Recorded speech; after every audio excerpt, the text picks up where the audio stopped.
Assalamualaikum warahmatullahi wabarakatuh. Assalamualaikum warahmatullahi wabarakatuh. Selamat datang pada Humanis Indonesia Channel. Kita ketemu lagi pada sesi yang lebih menggembirakan dan sedikit menantang karena tamu kita kali ini. Selamat datang, kita samperin dulu ya.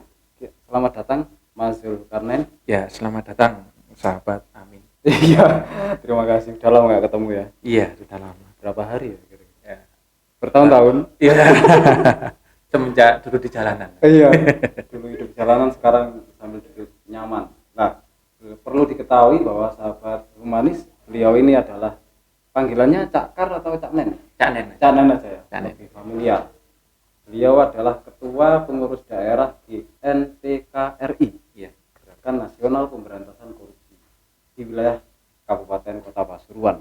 Nah, hal yang menggembirakan pula bahwa terima kasih telah hadir Cak Nen. Sama-sama. Ini suguhannya sederhana, putih. Siap. Pesan kami tolong jangan digeser ya. Iya. Khawatir seperti Ronaldo nanti. Oh iya. Untungnya nggak kelihatan mereka. Iya.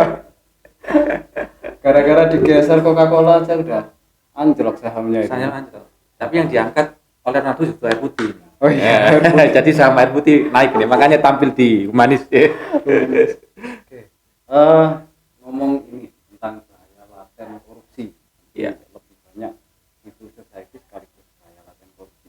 Kalau Cak Nen selama ini berkiprah tentang di GNPKRI, Iya. coba GNPK itu apa sih, Cak Nen? Ya, saya meluruskan sedikit saja. Iya. GNPKRI itu kepanjangan Gerakan Nasional Pencegahan Korupsi Oke, Republik pencegahan. Indonesia, bukan pemberantasan.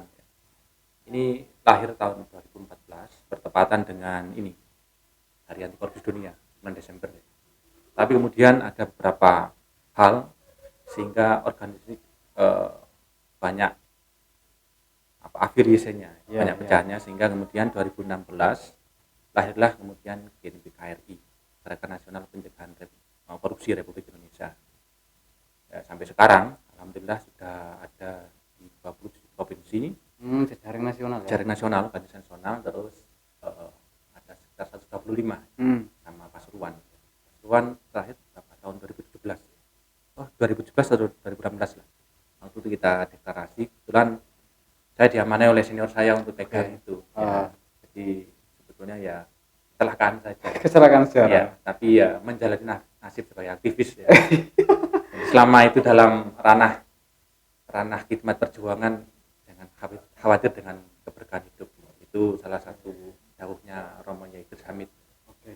Selamat dalam lahan perjuangan, jangan khawatir dengan keberkahan hidup.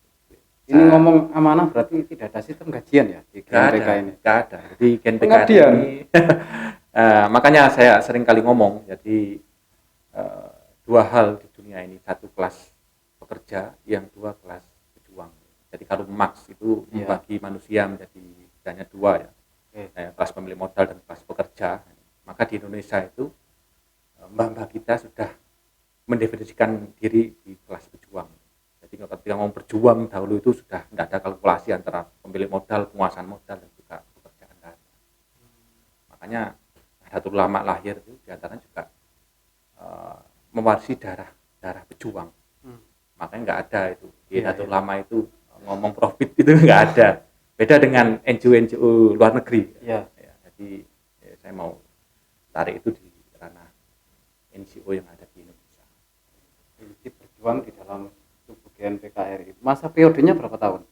5 tahun. 5 tahun ya, ini. 5 tahun. Saya 2023 ya, 2016 saya selesai. Itu pelantikan. Alhamdulillah hadir ketua DPRD Kabupaten pelantikan, yang melantik ketua DPW itu advokat Pak Suryono Malang, itu salah satu advokat terbaik 50 advokat terbaik tahun 2000 berapa itu di Jatim. Jadi juga alhamdulillah GNPK banyak diisi oleh orang-orang yang profesional ya. Ketua DPW itu Pak Suryono itu advokat yang cukup melalang buana. Dia punya kantor di daerah Malang itu, Suryo & Partner, kantor hukum.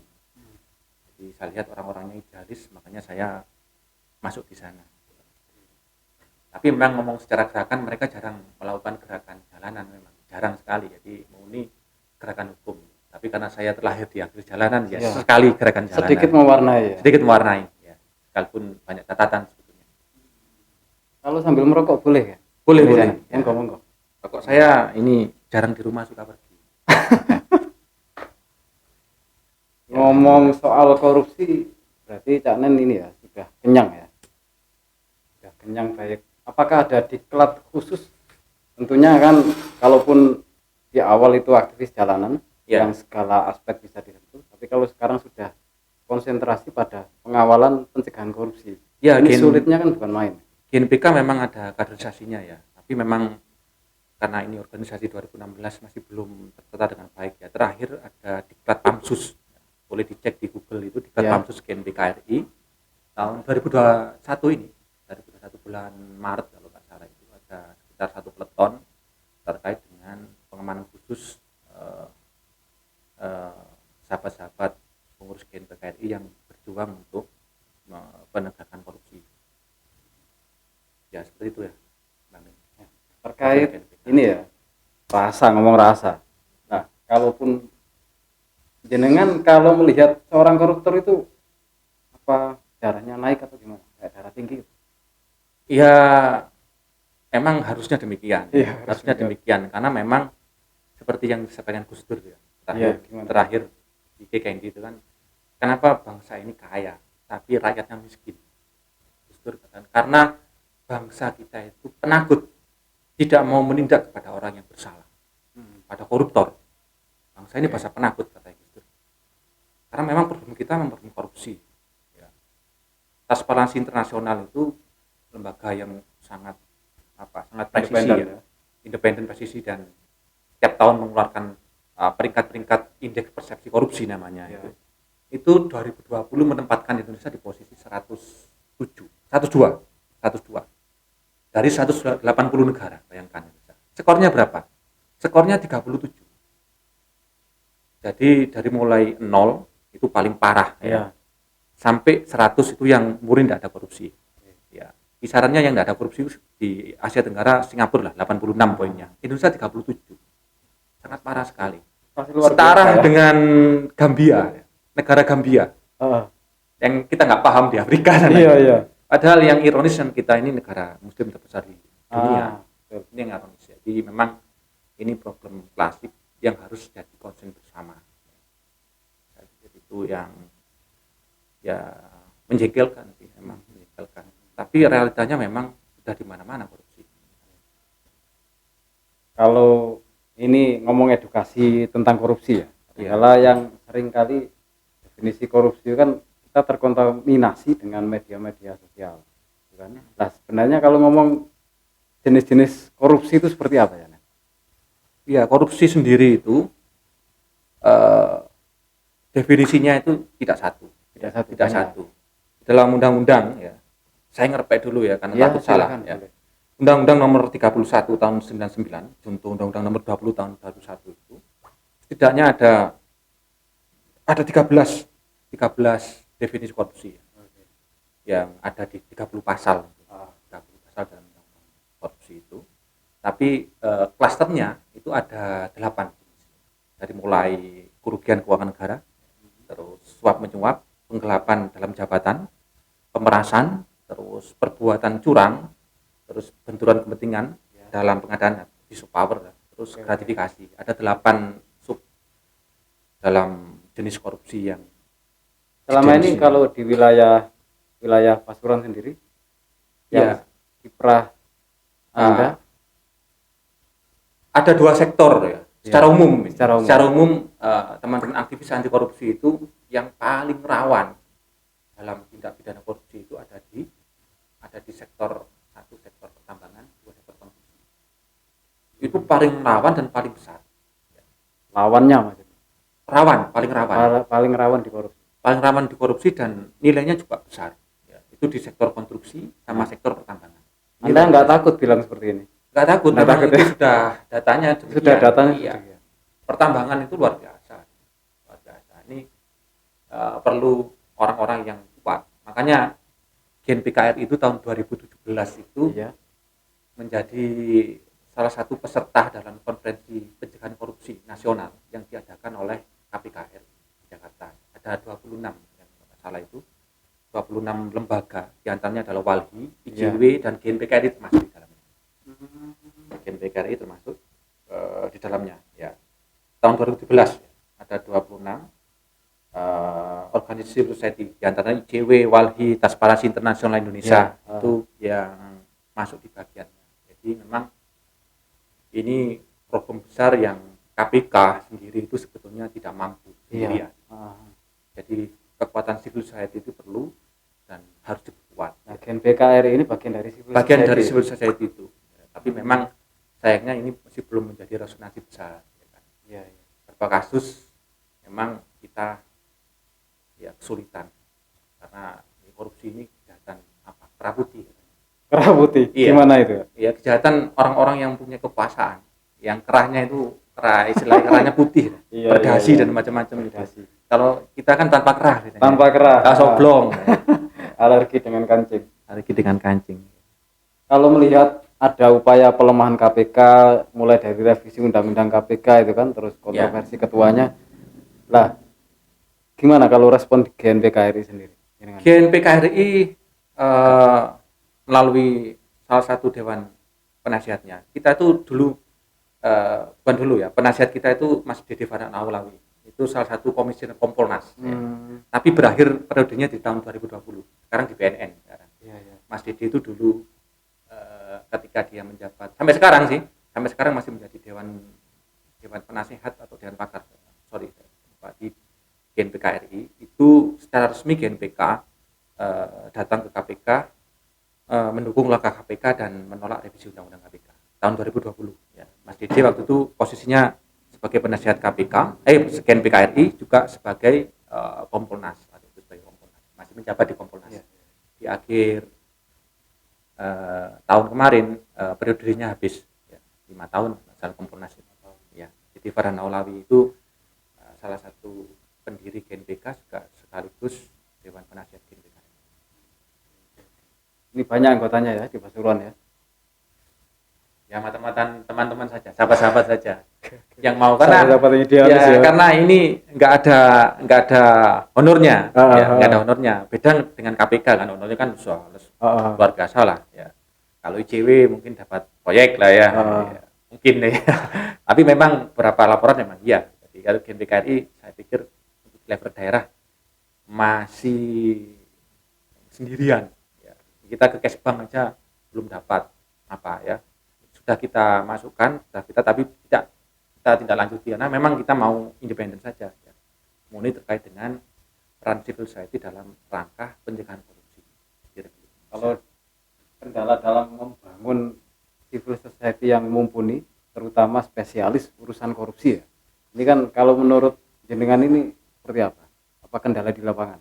Apakah selama ini jenengan itu merasa bergerak sendiri tanpa ada teman misal gitu kan? Ya, banyak sih teman-teman itu yang NGO, civil society, LSM lah di Pasuruan itu banyak sekali ya. Tapi yang konsen di ranah-ranah itu sedikit ya. Dan yang non sewu yang memang benar-benar memahami terkait dengan dunia anti korupsi itu memang tidak banyak ya daerah itu. Ya, problemnya adalah di situ. Jadi kita perlu banyak ruang-ruang diskusi ya, istilahnya kaderisasi jalanan ya, agar teman-teman NGO kita itu lebih mumpuni lagi dalam gerakannya. Karena memang salah satu kekuatan dalam demokrasi itu ya ketika civil society itu juga kuat. Ya. Benar-benar independen, orang yang memang pandito itu yang sulit ya, orang pandito. Ya. Yang melahirkan itu yang agak sulit sebetulnya. Ya. Karena memang godaannya banyak. Karena korupsi ini kan kejahatan yang berhubungan dengan pundi-pundi uang yang besar. Ya. Jadi godaannya juga besar sekali. Jadi benar-benar butuh orang-orang idealis ya, dalam tanda kutip orang yang pandito, orang yang selesai dengan dirinya. Nah, di dalam ini problem ini kemudian yang berat. Ya kita harapkan orang-orang idealis turun ke belakang. Jangan ada di surga terus. Iya. Harus turun ke bumi, harus membumi. Ya. Tapi sering nggak katakan banyak masyarakat yang menerima aduan jika ada persoalan di desa atau melalui GNPKRI bisa ya? Ada ya. Jadi di Japri begitu kan. Tapi Iya. kita masih belum buka hotline ya.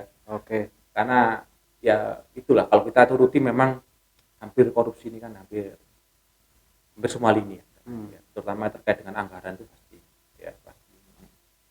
Ini problem besar kita. Jadi memang selain menyiapkan kader civil society yang tangguh dan idealis yang Pandito tadi itu juga orang-orang idealis juga harus berkuasa.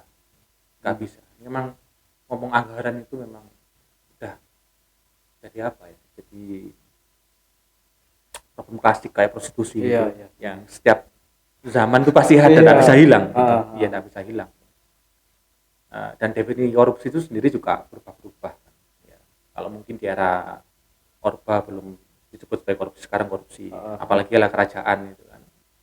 Ya seperti itulah. Jadi butuh Berkuasa itu penting, tapi lebih penting untuk apa berkuasa? ya seperti yang dilakukan Gus Dur itu. Berkuasa itu penting, tapi lebih penting lagi untuk apa kita berkuasa ya.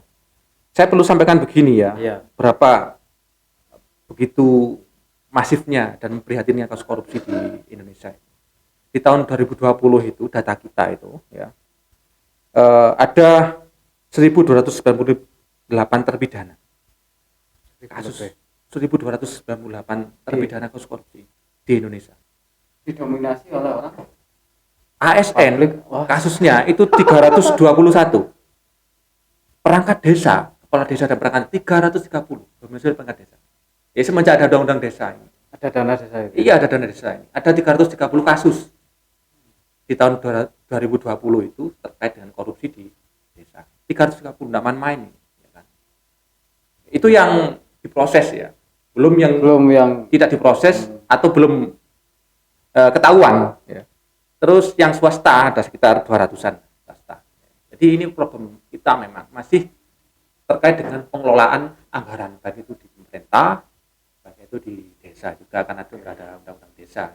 Artinya apa? Artinya teman-teman anak-anak muda itu sudah harus turun dan memahami bagaimana korupsi ini, bagaimana melaporkan, bagaimana agar tindak korupsi ini tidak terjadi di sektor desa terutama ya. Karena sudah mengelola miliaran nih, luar biasa ya. Jadi kalau pantauannya itu lemah, dia bisa dilemah, maka juga masyarakat yang dirugikan. Harapan kita memang satu-satunya selain penegak hukum ya civil society. Salah satu aktor kelompok civil society yang menjadi sorotan jenengan siapa kira-kira yang cocok untuk ya, langkah pada pendidikan anti korupsi itu kira-kira ya. siapa? Ya, Pesantren saya pikir atau... ya Indonesia itu kan makanya ada sahabat saya itu kan mengusulkan beberapa mitra perusahaannya itu untuk bermitra dengan pesantren. Sekarang pemerintah itu juga ada afirmasi terhadap alumni pesantren. Iya. Akpol, Akmil, gitu kan. Ada afirmasi khusus pesantren. Kenapa? Karena boleh kita cek ya. Koruptor Nun Sewu itu produk kampus hebat-hebat semua itu ya. Produk kampus hebat itu. Karena kita itu problem kita itu bukan di intelektualitas. Bukan problem kita itu bukan di apa itu di sumber daya manusianya ya. Intelektualitas atau kapabilitas, bukan di situ. Problem kita itu di integritas. Dan pesantren itu adalah lembaga yang sukses sejauh ini. Boleh kita cek di sejarahnya itu memang sukses melahirkan orang-orang yang berintegritas. Saya pikir ini memang alumni pesantren ya atau yang berkhidmat di pesantren atau berjaring di pesantren itu memang harus banyak turun gunung, jangan semuanya di ranah-ranah surgawi saja. Iya, ranah seperti ini harus diturunkan juga ya. Perlu bahwasanya sektor birokrasi, politisi, bahkan civil society itu kalau bisa ya orang-orang yang berintegritas ya. Orang yang paham bahwasanya halal dan haram, kasarannya kan begitu kan. Ya, bukan menafikan sahabat-sahabat NGO sekarang, bukan. Luar biasa sahabat NGO sekarang itu juga luar biasa di kapasitasnya dia masing-masing. Saya pikir pesantren itu masih jadi harapan kita dalam melahirkan pribadi-pribadi yang berintegritas yang memang harus masuk di semua sektor, termasuk sektor aktivis anti korupsi itu harus pesantren. Sekarang kita malu, orang aktivis anti korupsi itu kan justru banyak yang di permukaan itu bukan orang-orang yang terlahir dari basis pesantren, tapi mereka idealis, harusnya kita malu. Secara karakter, fondasi Iya. karakter sudah ada. Sudah ada, tapi keberanian untuk bertarung di dalamnya itu yang saya pikir masih yang belum. perlu di- Ya beruntung ada kayak organisasi gerakan kayak PMI itu ya. Jadi mulai diajari untuk wani.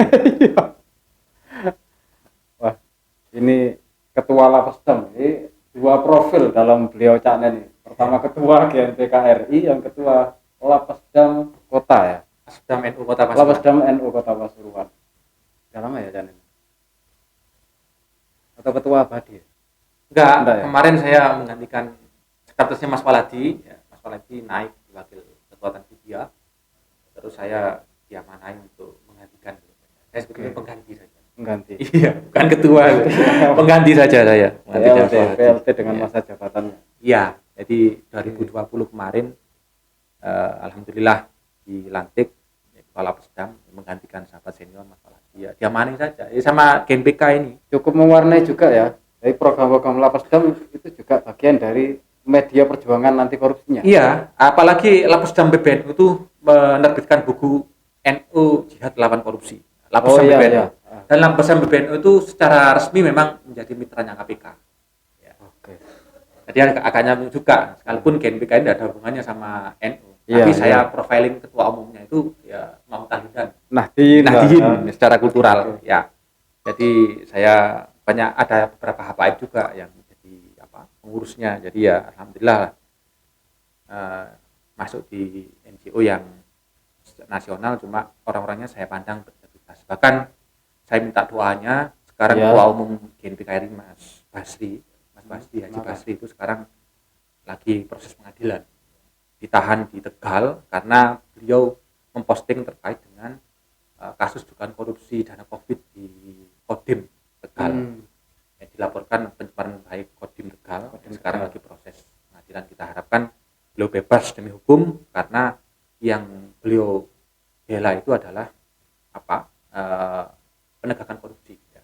Beliau menyoroti ada dugaan korupsi di Kodim di Tegal sana, tapi kemudian dituntut balik undang-undang ITE pasal karet, Iya. pencemaran Pasal nama karet. baik dan macam-macam itu. Sekarang beliau sedang proses persidangan. Tapi memang hebatnya beliau belum mengkonsolidir jaringannya untuk melakukan dia masih menghadapi sendiri. sendiri. Ya. Saya juga menunggu instruksi, kalau memang sudah diizinkan bergerak se Indonesia ya bergerak juga. Ya, mumpung ini ada podcast juga sampaikan. Iya. Barangkali ada orang-orang mereka yang meragukan terkait dengan konsolidasi GNPK, ya. Saya nunggu instruksi saja. Ya, nunggu instruksi bahasanya jangan sampai penegakan korupsi itu aktivisnya dikriminalisasi. Ya sudah ditahan, ya bahkan masuk di Kompas TV, ketua umum GNPK RI ditahan atas dugaan pencemaran baik dengan ITE. Karena dia memposting itu di Facebooknya dia. Berat juga ini fitnahnya ya. Ya, kasus. Kalau di tataran Kabupaten Pasuruan sendiri, pernah nggak ngalami bertemu dengan teman-teman mafia lah kalau bahasanya? Ya, kita memang kemarin itu di awal-awal COVID ya, kita ada kasus yang sempat rame itu, kasus masker itu ya. Saya singgung juga di forum ini. Ya, korupsi awal-awal dana COVID ini. Teman-teman GNPK dalam diskusinya memang mengharuskan kita harus turun, karena ini awal-awal kasus anggaran COVID. Ya. Iya. Jangan sampai ini menjadi yang lengah, kemudian menjadi digampang nih selain penanganan ini. Jadi kita turun benar-benar mengawal bahwasannya jangan sampai ada yang mau main-main dengan anggaran COVID di tengah pandemi. Masyarakat semuanya sedang kesulitan. Iya. Anggaran ini justru jangan dimainkan. Ya. Karena kita banyak laporan itu terkait dengan pengadaan masker. Pengadaan itu. Ya, penjahit cuma menerima uang 1.500 misalkan. Iya. Artinya kan ini kan dimaklari.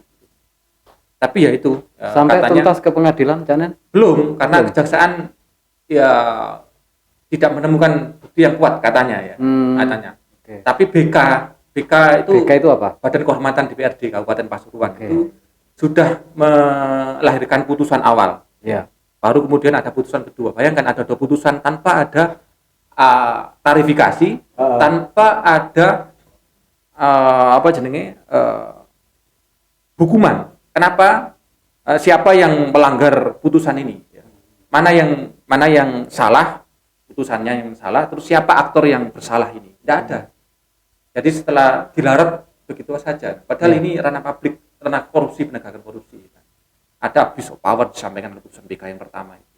Tapi kemudian secara ujuk-ujuk saya katakan politik dagang sapi itu. Saya nggak paham di belakangnya ada transaksi apa. Kemudian ada putusan yang berubah. Ya, dibacakan oleh ketua dewan, berubah sama sekali 360 derajat berubah. Ya ini yang putusannya dari BK pertama itu putusan ditandatangani itu resmi oleh ketua BK. Ya, jadi aneh memang, ya begitulah. Kasus korupsi itu memang aneh-aneh memang, ya kan. Dan kita memang memahami itu. Inilah problem kita di lapangan. Tapi saya pikir ini tidak sepenuhnya gagal.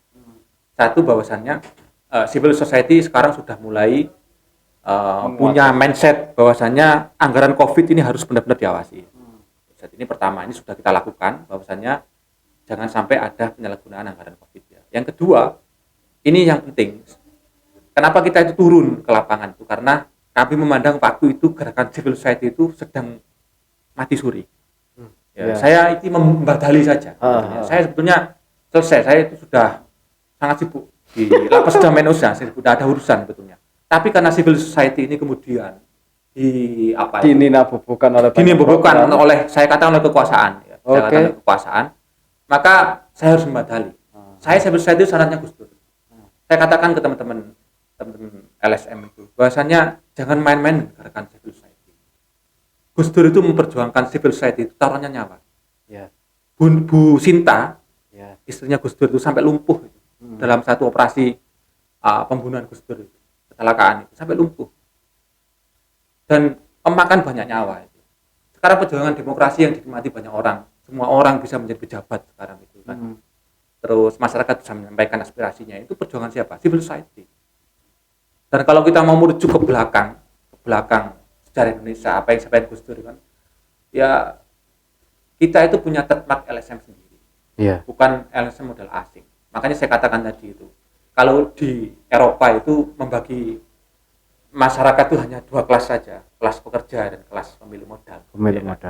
Di Indonesia itu ada kelas lain, kelas pejuang namanya. Dia tidak pernah berorientasi pada perutnya sendiri, tidak pernah berorientasi untung rugi, tidak ada berorientasi penguasaan modal, tidak pernah. Tapi murni memang perjuangan untuk masyarakat. Kalau kita rujuk ke belakang lagi, kata Gus Dur, ya Joko Tingkir lah Bapak LSM Indonesia itu. Karena ketika ada perebutan kekuasaan antara Hadi Wijoyo, Joko Tingkir dengan mantunya, Suto Wijoyo itu, secara fisik kan masih kalah. Dia pulang ke Madura, menemui gurunya dan menemui ibunya itu bawa 40 kesaktian.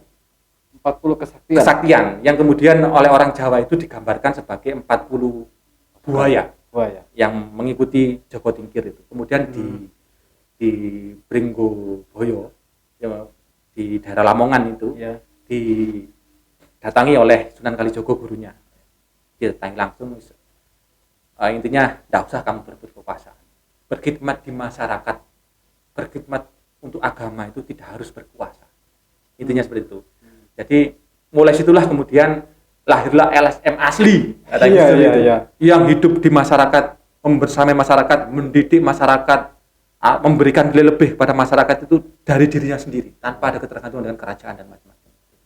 Makanya Gus Dur seringkali bahwasanya ketika kita mau aktif di NGO di LSM itu jangan bersanad di luar negeri, yang untungnya positif oriented. Pesanlah ke Joko Tingkir, apa LSM itu, yang kemudian menjadi salah satu rayon itu di Yudharta.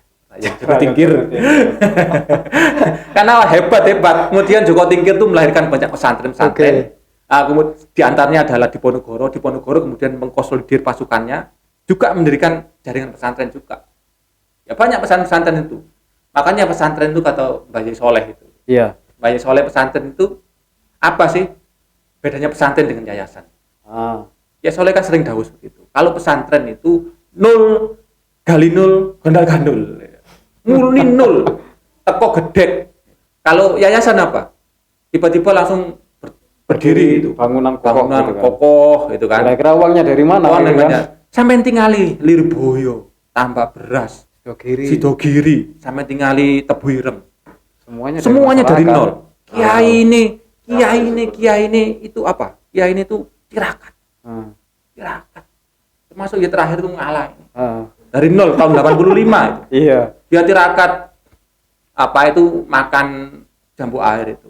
Lirboyo juga demikian. Saya beberapa kali dalam pertemuan dengan teman-teman aktivis ya, terutama APM itu saya sering kali menceritakan terkait dengan apa? Terkait dengan sejarahnya pendiri Ponpes Lirboyo, Mbah Abdul Karim.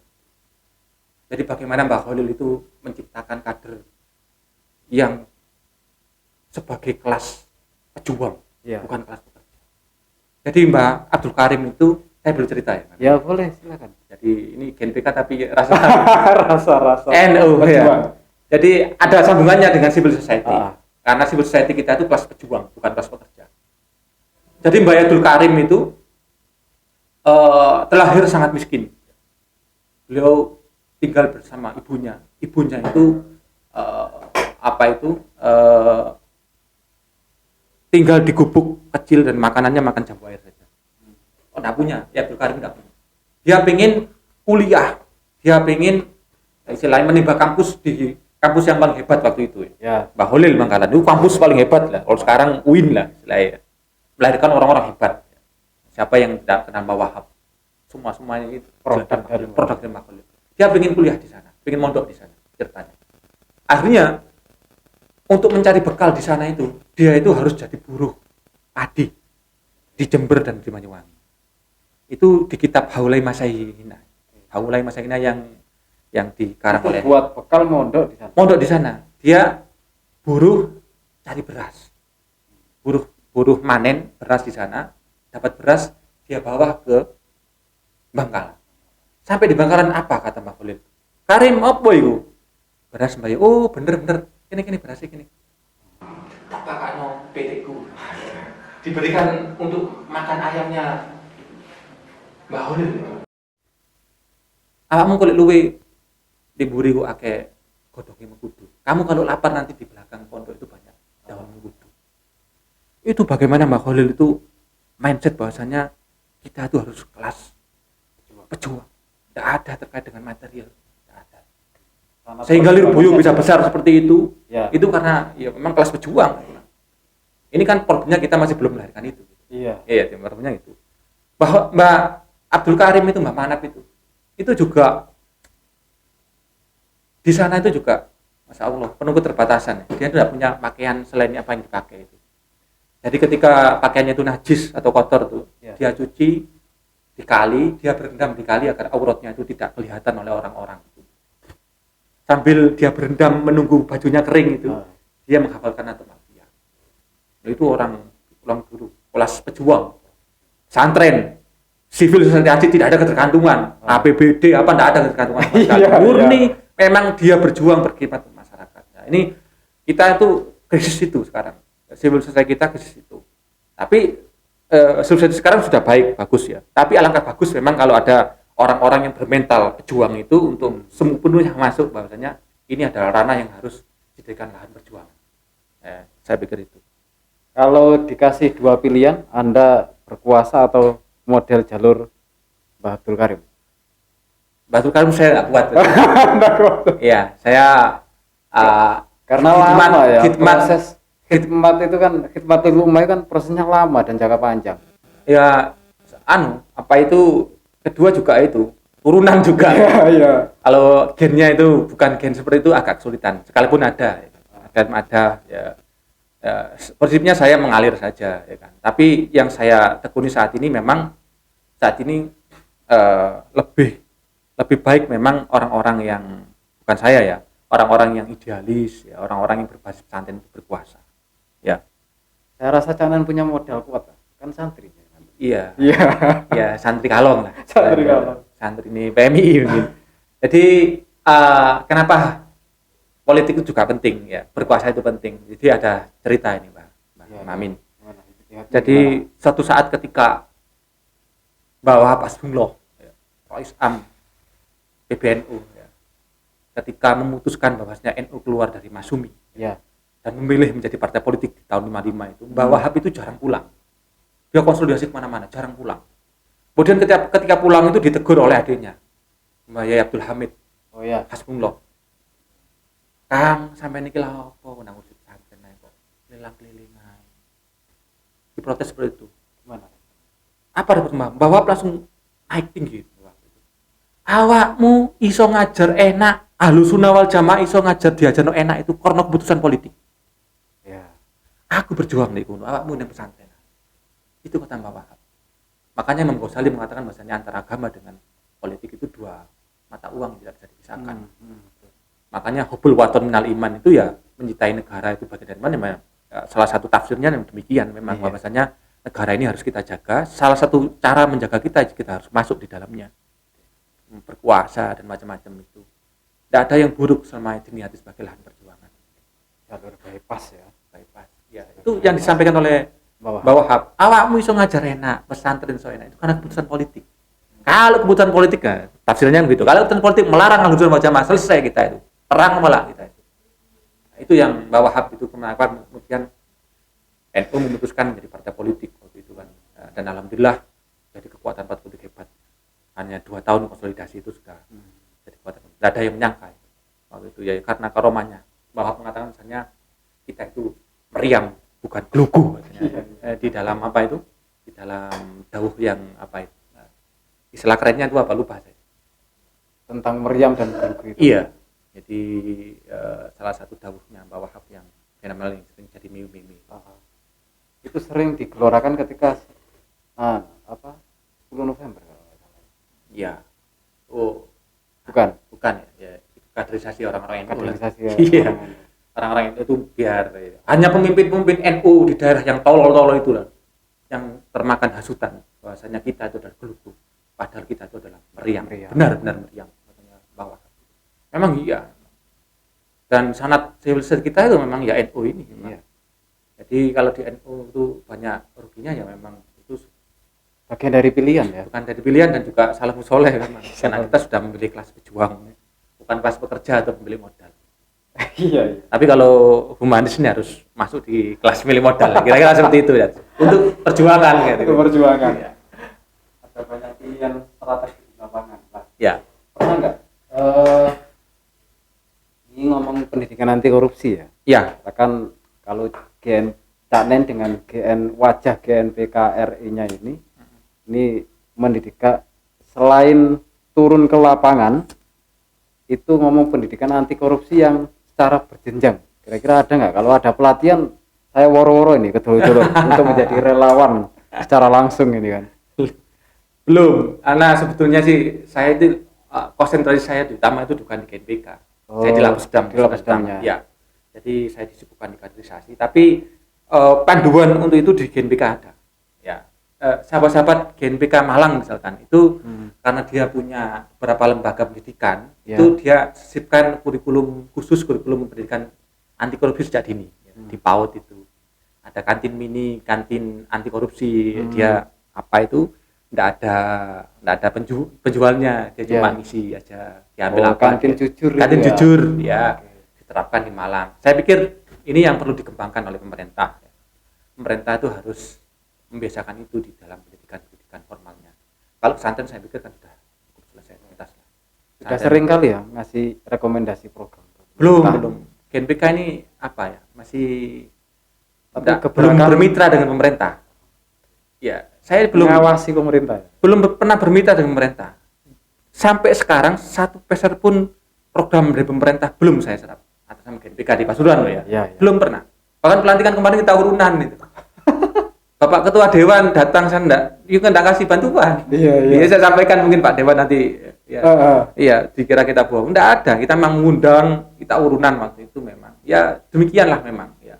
Ini saya mau mewarnai katanya senior saya itu ketika sudah turun ke LSM, warnailah LSM yang berwarna ya, warna lain ya. Bukan mengesampingkan gerakan teman-teman yang lain. Teman-teman yang lain bagus tapi kita mewarnai saja ya. Saya menghormati teman-teman yang bermitra dengan pemerintah ya. karena memang harusnya demikian memang ya, karena ada pos-pos anggaran yang diperkenankan untuk itu, monggo. Tapi sejauh ini GNPK masih belum ya, kita masih ngopi saja ya, di jalanan lah. Tapi kalau memang hati nurani kita itu harus untuk turun ya kita turun. Kalau memang di order oleh siapapun di WA diminta oleh, kalau hati nurani kita tidak ada rentek ya rasanya sulit. Repotnya jalur berpikir. Ya semoga saja bisa meneladani ya. Semoga saja. Oke. Luar biasa. GNPK. Saya sampai kehabisan pertanyaan melihat kiprah itu kan.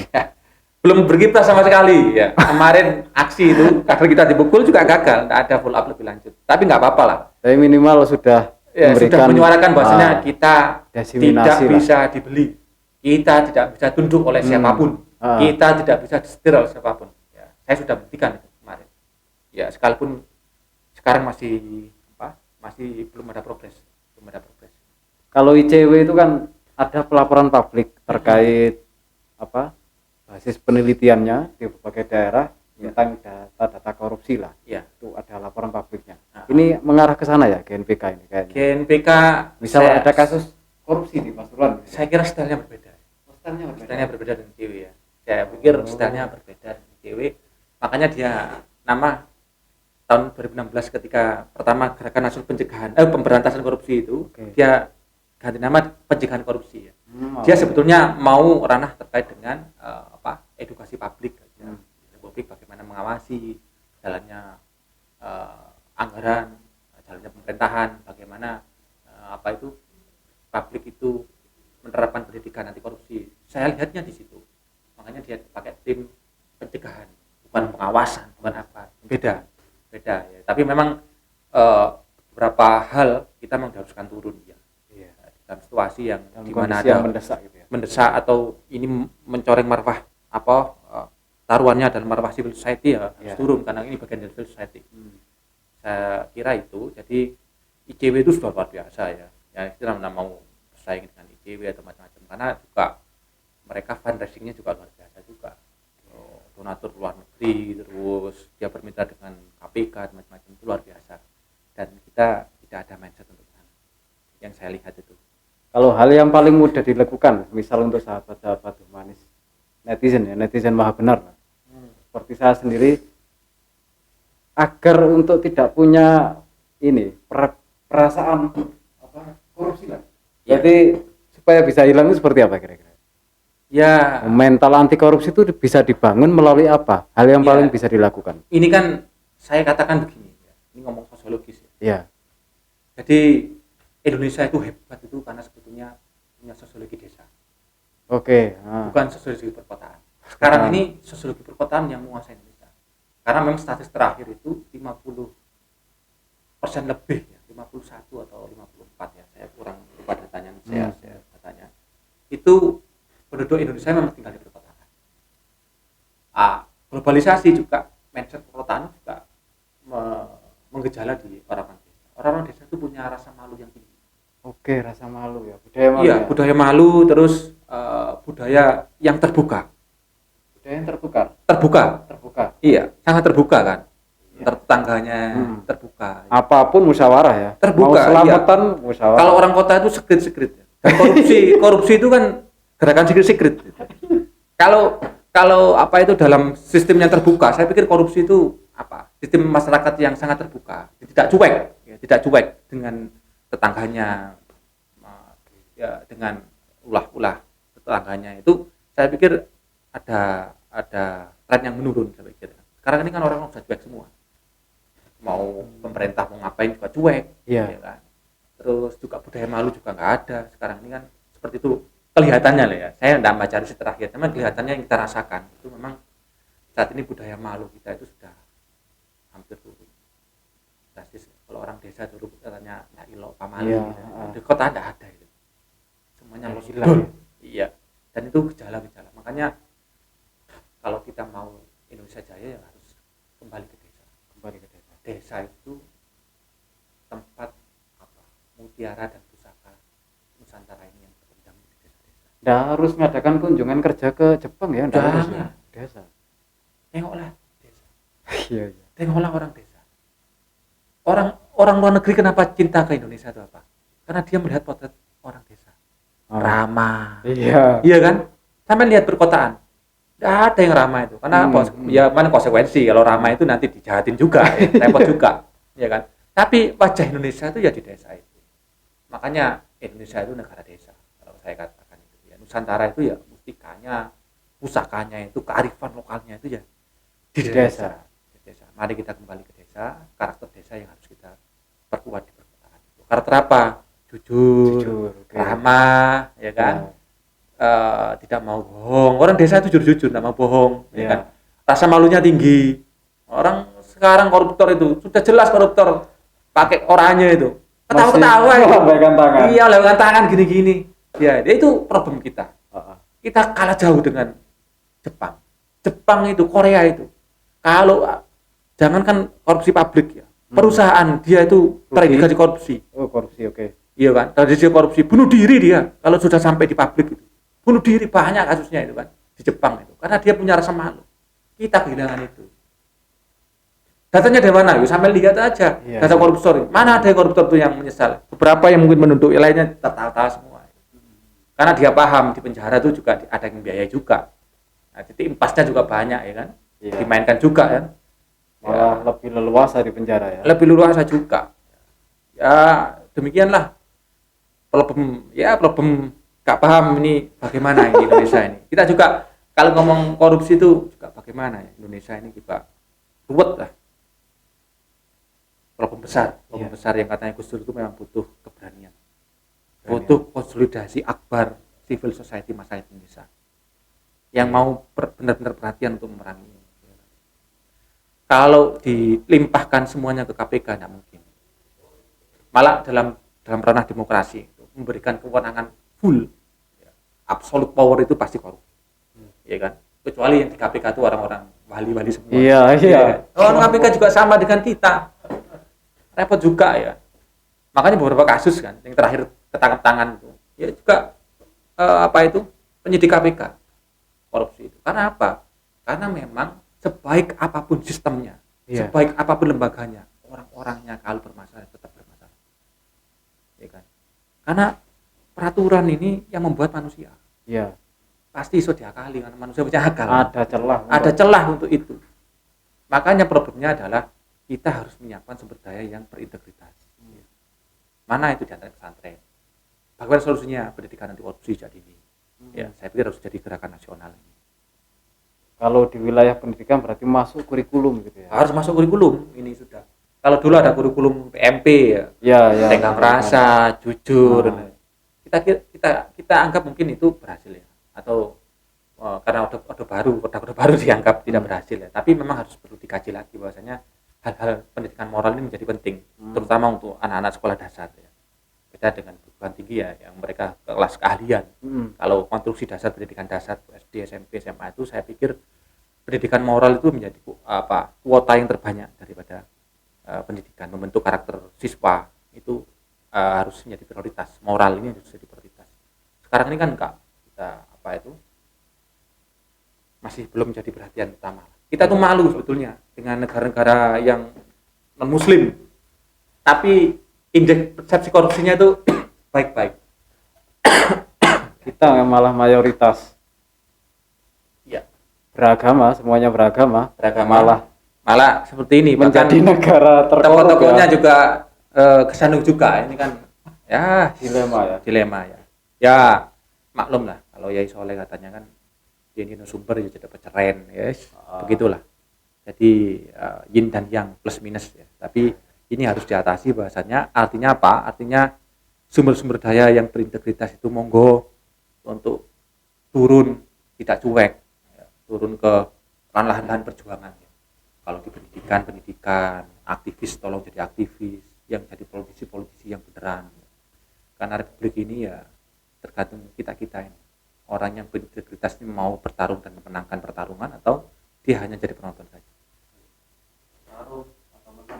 Ya seperti humanis ini.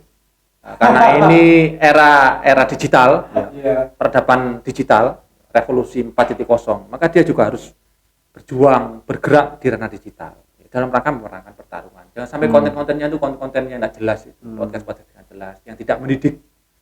Nah, ini yang salah satu ikhtiar kita bersama dan kita mengapresiasi terkait dengan podcast sahabat-sahabat Humanis Center. Oke, sahabat Humanis, kesimpulannya adalah mari kita bergabung, berjuang bersama di GNPK RI Kabupaten Pasuruan bersama Cak Nen ini ya. Nah, Statement terakhir Cak Nen. Kira-kira statement terakhir saya mau refleksi banyak hal ya, terkait dengan pemberantasan korupsi di Indonesia ini. Ya. Kita pahami bahwasannya negara ini negara yang sangat makmur. Kita pahami bahwasannya negara ini didirikan oleh para waliullah ya, karena saya NU ya. Iya. Makanya orang-orang sahabat-sahabat yang terlahir di dalam basis NU Nahdiyin atau bahkan dari pesantren itu monggo berjuang bersama ya. Jangan biarkan lahan perjuangan itu kosong. Semua harus diisi ya. Semua lahan perjuangan diisi. Yang di pendidikan ya pendidikan monggo. Yang di anti korupsi monggo. Tidak ada yang tabu. Kata Mbak Idrus Hamid tadi, katakan bahwa selama itu di lahan perjuangan, jangan khawatir dengan keberkahan itu. Itu yang harus kita jadi refleksi bersama bahwasanya mari semua sisi di dalam kehidupan ini jangan dibiarkan kosong. Ya. Oke. Humanis teman-teman sahabat alumni ngalah misalkan. Kita sedikit ngisi ya, 1 Di meter luar lah podcast lahan ya. kosong. Masuk monggo masuk. Di lahan perjuangan lain monggo, anti korupsi monggo.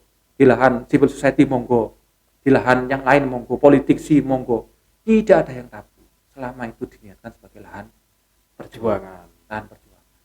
Saya pikir itu. Ya, Siap. Salam hormat, terima kasih bisa Terima kasih hadir. sahabat Humanis Center, sahabat senior saya, Bang Cak Kafin.